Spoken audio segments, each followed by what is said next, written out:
The best of people are those who are most beneficial to people. Prophet Muhammad said that. What does it mean? How does it apply to you in your life? If it even does, that's what we will explore today. Welcome to the Sunday service. Wanted to highlight and celebrate volunteering. We're just coming off of a very large, very important election in the United States, as they all are. And you recognize, or I did, just the sheer number of people who are volunteering their time and their attention and just giving of themselves in what is probably normally and commonly a pretty thankless job, to be the people who are checking people in at polling locations and manning and womaning the different stations. When I went and voted earlier this week, there were dozens and dozens, probably a dozen people at the polling location that I was at. And then when you think about the sheer number of other locations and everything else going on, it is a lot of people. So, want to give a big tip of the hat and a thank you and attaboy and attagirl to everybody who does that. It's estimated that in 2020, around 1 million Americans served as poll workers. So there you go, over 1 million people. And just doing that alone takes so much organization and infrastructure. Um, so it's a pretty incredible thing. So a big thank you again for everybody who has done that. The quote, the excerpt from the Prophet Muhammad reflects a central value in Islam about the importance of service, kindness, and generosity towards others.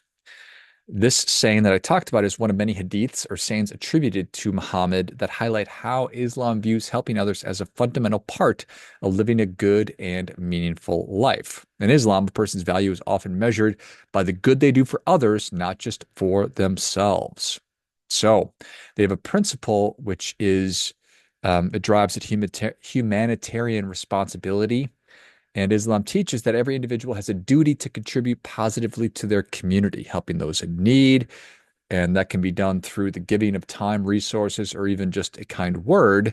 That's part of being a good Muslim. They also celebrate and hold up the idea of brotherhood and sisterhood. The community itself, or ummah, is viewed as a single body, and everything that affects one part should concern the entire whole. So that concept promotes solidarity and responsibility for everyone. There's a concept called tzedakah, which is charity beyond obligation. While zakat is a required form of charity, tzedakah represents voluntary giving, which can include any act of kindness at all. Intention plays a very, very important role in Islam. They place a emphasis on that, which they call niyyah, which is the influence or the intention behind the action itself. And volunteering and helping other people is with a sincere heart is seen as a wonderful way to earn God's favor and purify one's soul. So all of these things, volunteerism, celebrating others, doing good, very important tenets of Islam. Christianity talks about it's more blessed to give than to receive. And Christians obviously have a strong sense of community as well, as do Muslims. Judaism, Tikkun Olam, means repairing the world and inspires acts of kindness and social justice. Hinduism talks about seva, or selfless service. Seva is the practice of selfless service without any expectation of reward or any kind of acclaim. They talk about karma yoga. It's the path of selfless action and service. And that's part of the pursuit of spiritual growth. Buddhism speaks to compassion and altruism. In Buddhism, karuna, also known as compassion, is an essential part. Helping others is a way to practice compassion, which is one of the four immeasurables. In Sikhism, they talk about seva and langar. Sikhism emphasizes Siva, especially through acts like langar or community kitchens that offer free meals to everyone in need. Serving others is seen as serving God. So, across all major religions, which should not be a surprise, and I'm sure that it's not a surprise at all, volunteering, giving of oneself, giving of one's time, helping those who are in need, recognizing when somebody is in need and taking action to do it is a profoundly important thing. So there's a through line across all major religions. What about volunteerism just here in the United States? I want to talk about how that shows up, not just in a monetary standpoint, but also from a time perspective, because there's a lot of different ways to give, there's a lot of different ways to donate, and a lot of different ways to have an impact on the lives of other people. And you don't have to be any kind of a rich benefactor to have an important and profound impact. And I know that in my family, we focus on, as tricky as it is as parents to get kids to focus on people that are other than themselves and what their needs are, because that's obviously a tricky thing for a little kid. Um, that's something that we really emphasize, and I'm confident that you do as well. And we try and do it um, in as many real life scenarios as we can, because the opportunities are all around us for teaching and for emphasizing the importance of helping others. So every time we go to the park, we look for garbage to pick up. So talk about how every little bit helps. And if everybody did this, then we wouldn't really have to worry about litter or garbage or our community spaces or our homes being messy, because we're taking responsibility for ourselves. And when somebody makes a mistake and litters, which we talk about is a very, very bad thing, it's incumbent upon other people to pick up the slack, literally to pick up the garbage. And then the converse of that is obviously if everybody spit their gum out on the ground, or if everybody dropped napkins or their soda can or whatever, the place would be an absolute pigsty. It'd be a dump. And that's not a place that we want to live. So there's opportunities all around us. But to get back to the point of it was every year Americans collectively contribute a ton of hours. It's estimated that we have contributed as Americans over 8 billion hours of service each year. Now, tricky to quantify that, but 8 billion hours of service each year. That is an impressive, impressive statistic. The average volunteer spends around 50 hours per year helping organizations or communities. They are especially active in areas like the arts and culture and homelessness and environmental initiatives, with around 46 to 48% of volunteers involved in homelessness and environmental work, respectively. So that's interesting. So 46% of the hours were devoted towards homelessness, 48% towards environmental work. That's interesting. Additionally, um, well, I think it's clear that there's certainly so many different benefits to it, but maybe it's not clear that there's a clear benefit to the person or the organization or the thing that is receiving the help. Talked about cleaning up a public space like a park. Obviously, then the park benefits from that, whether the park realizes it or not. But everybody else, all the other families and people who enjoy the park, are able to do it more so. But there's also a sense of you're honoring your obligation from a religious standpoint if you're a religious person. But even if you're not, there's certainly a lot that we as individuals get out of doing good for others. So it's a massive personal and societal impact. From a financial standpoint, in 2023, Americans contributed, or rather donated, an estimate $557 billion. $557 billion. And that was an increase of almost 2% from the previous year. So, in spite of the fact that inflation was taking a bite out of everybody's ability to consume and buy things, still increased contributions 2% from the previous year. And again, that number was $557 billion. So, that is an awfully big number. It's nothing but a really positive thing.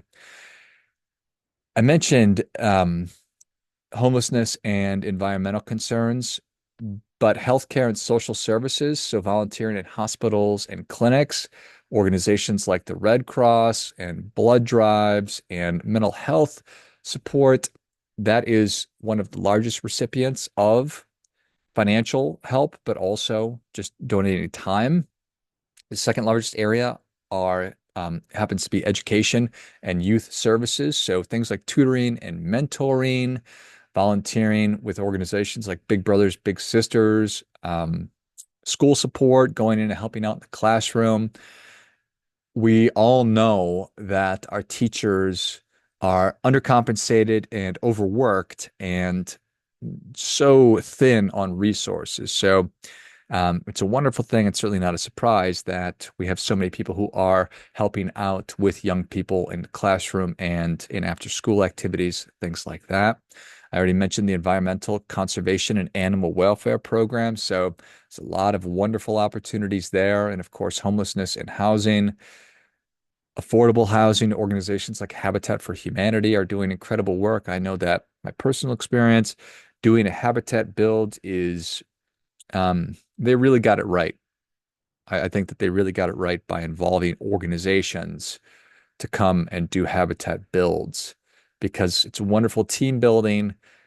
Even if you've never actually rolled up your sleeves and put on a pair of work gloves and put a shovel into the ground or put a paintbrush onto a house or turned a screwdriver or hammered a nail, there's opportunities to help. And I think maybe more so if you've never done it or you do it infrequently, you'll get more out of it than somebody who does it all the time.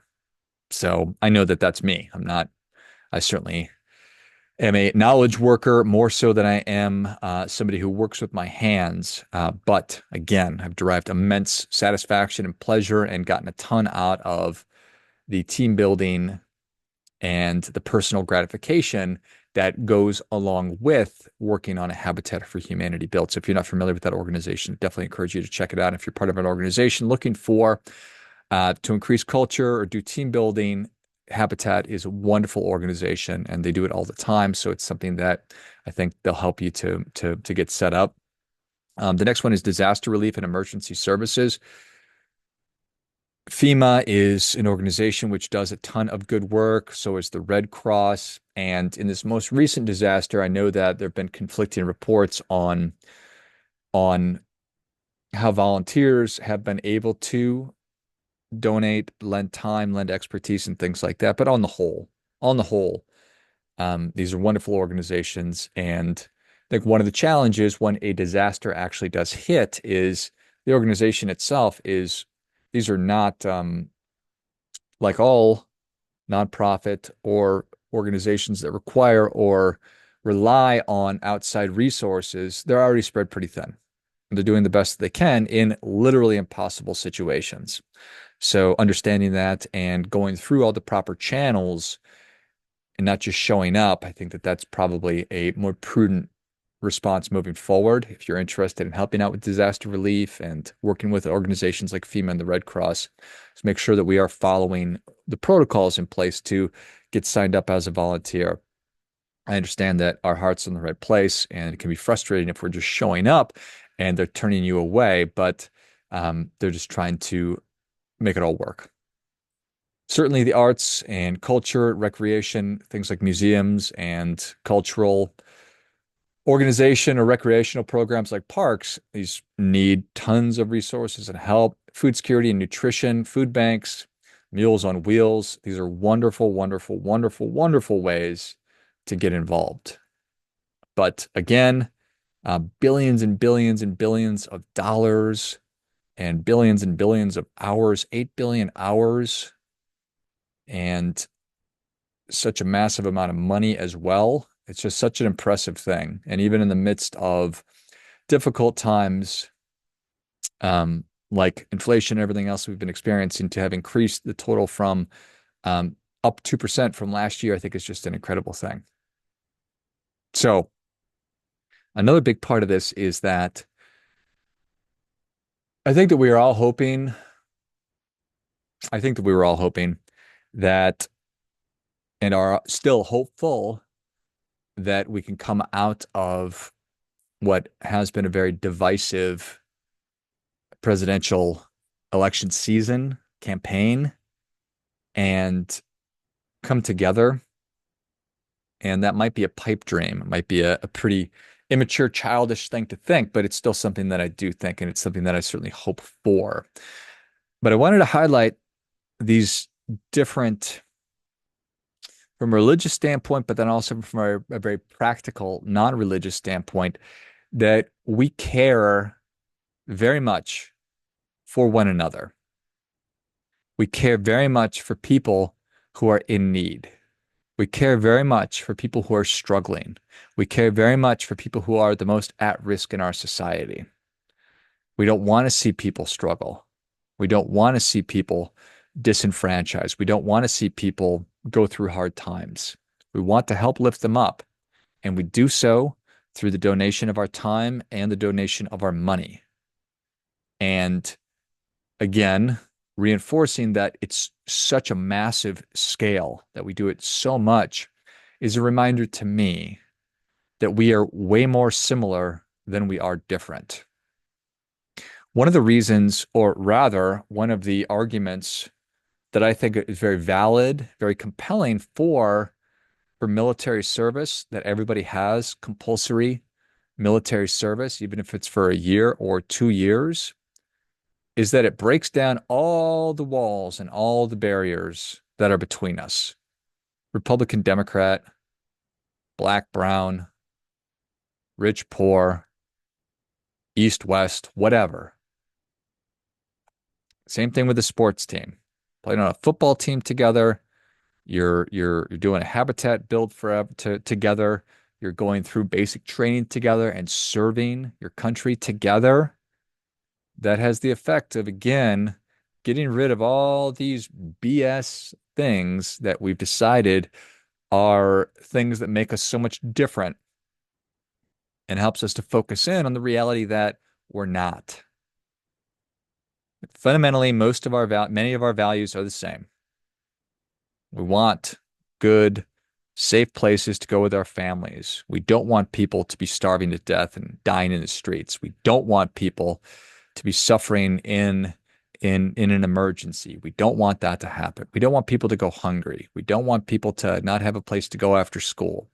It's a long list, billions of dollars and billions of hours given by you and your fellow Americans. We are way more similar than we are different.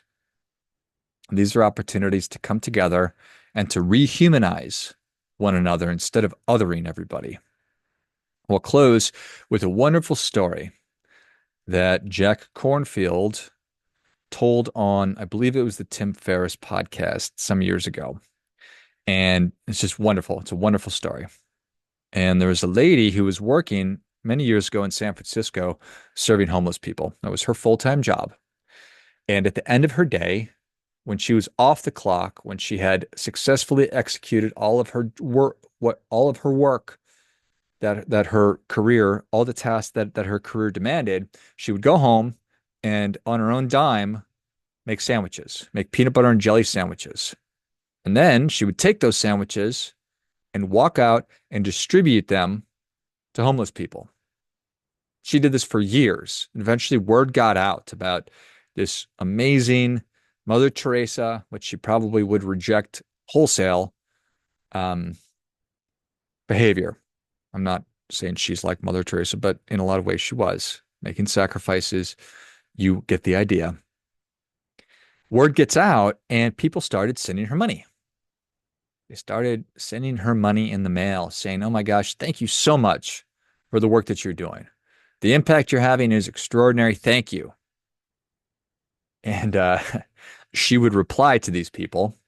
She would get the letter, take the money out, read the note, and then send them a letter back with their money included and a note saying, "Make your own damn sandwiches."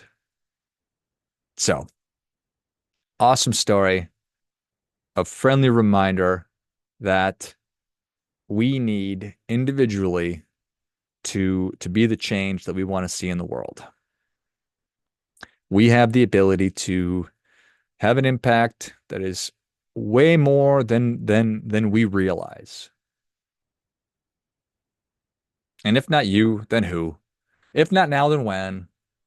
Not to be too trite about it. But that stuff's true. That stuff is true. So you are certainly capable of being a person who is an essential part of your community.